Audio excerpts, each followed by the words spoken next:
இன்றைய தினமலர் செய்தியில் பயிர்க்கடன் முழு தள்ளுபடியை வலியுறுத்தி தமிழகம் முழுவதும் விவசாயிகள் போராட்டம்.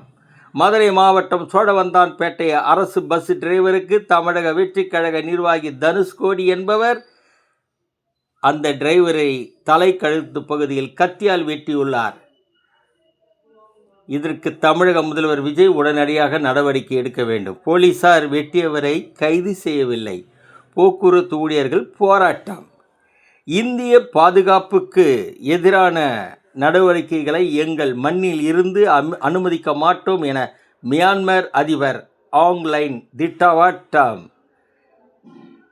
தமிழக முன்னாள் பாஜக அண்ணாமலை அந்த கட்சிக்காக உழைத்தது மக்களுக்கு தெரியும். ஆனால் பாரதிய ஜனதா கட்சிக்கு அண்ணாமலையை சரியாக பயன்படுத்தவில்லை என்ற சந்தேகம் எழுகிறது. ஏதோ ஒரு உள் விவகாரம் இருக்கிறதா?